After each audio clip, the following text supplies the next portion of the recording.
नाज़रीन, रमज़ान मुबारक महीने में रतो देरो शहर में महंगाई ते कंट्रोल न थी सघियो आहे। रमज़ान जे भलारे महीने मुनाफ़िक़ और वापारी दुकानदार पंहिंजा मनपसंद रेट लिस्ट वसूल करे रहिया आहिनि। तफ़सील ॾिसूं था इन रिपोर्ट में। नाज़रीन, रतोदरो में रमज़ानुल मुबारक जो भलारो महीनो ईंदे ई आम वाहिपे जे शयुनि जा अघ चोट चढ़ी विया। गरीब मिस्किन रोज़ेदार माण्हू इफ़्तार महल रोज़ो खोलण लाइ मानी गभे लाइ सख़्तु परेशान।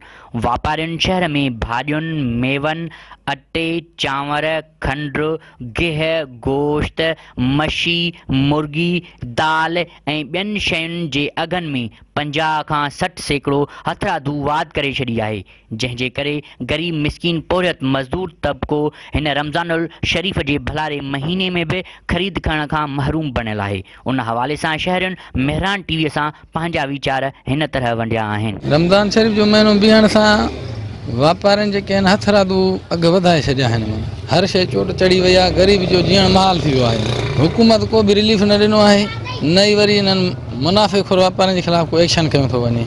मुर्गी, गोश्त, सब्जी, दालियूं, गिह, खंड, हर शइ महांगी, माना ग़रीब जो वठण खां जेको आहे चढ़ी वियो आहे। 100 रुपया डेली कमाए थो त उहो डॉक्टर ॾेई शाम जो पूरा था थी वञनि त खाए छा मिस्किन माण्हू।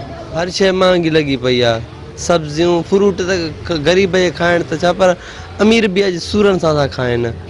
कंहिंखे माण्हू दान। रमज़ान शरीफ़ जे भलारे महीने में एतिरी महांगाई वधी वई आहे। मुर्गी, दाल, सब्जी ये एतिरी महांगी थी वियूं आहिनि, ग़रीब अवाम वठी नथो सघे। सब्जी महांगी, फ्रूट महांगो, दालियूं महांगियूं, खंड महांगी, मच्छी महांगी, ग़रीब अवाम वठी नथो सघे। रमज़ान शरीफ़ बीहण सां ई शयूं तमामु घणियूं महांगियूं थी वियूं आहिनि।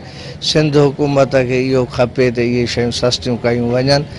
जेको आहे मुर्गी 400 रुपया किलो, गोश्त जेको आहे त 500 रुपया किलो, ॿुधाई खंड, दाल इहे महांगियूं, खंड 120 रुपया किलो। हुकूमत खे खपे त आवाम ग़रीब माण्हुनि खे रिलीफ ॾिनो वञे, शयूं सस्तियूं कयूं। रमज़ान शरीफ़ में शयूं सस्तियूं कयूं वञनि। रमज़ान शरीफ़ भलारे महीने में एतिरी महांग थी वई आहे। सब्जी महांगी, गोश्त महांगो, खंड महांगी। खंड त मिले ई नथी, एतिरी महांगी थी वई आहे, ब्लैक ते थी हले ऐं का शइ वठी नथा सघूं। असां मज़दूर माण्हू 400 रुपया कमाइण वारा छा वठी छा वठूं। नाज़रीन, अवां शहरनि जा वीचार ॿुधा। उन्हनि जो इहो ई चवणु आहे त रमज़ानुल मुबारक जे भलारे महीने में वापारियुनि तरफ़ां खाधे पीते जे शयुनि जा अघ ॿीणा करे छॾिया आहिनि। अफ़सोस जो असांजो ही मुल्क इस्लामी जमहूरिया पाकिस्तान आहे। हिते आम ॾींहंनि खां मज़हबी ॾींहंनि में आम वाहिपे जे शयुनि जा अघ चोट चढ़ी वेंदा आहिनि। उहा सरासर हुकूमत जी नाअहली, अदम दिलचस्पी ऐं लाइपरवाही आहे, जंहिं करे मुनाफ़िक़ोरनि जी हिक हटी क़ाइमु आहे। हिननि चयो त ख़ुदा जे वास्ते गरीब मिस्किननि ते रहम करे महांगाई घटाई वञे त जीअं को गरीब रोज़ेदार कुझु ख़रीद करे इफ़्तारी करे सघे। कैमरामैन मोहम्मद नवाज़ मरकनिया सां गॾु मोहम्मद यून सुमरो, मेहरान टीवी, रतोदेरो।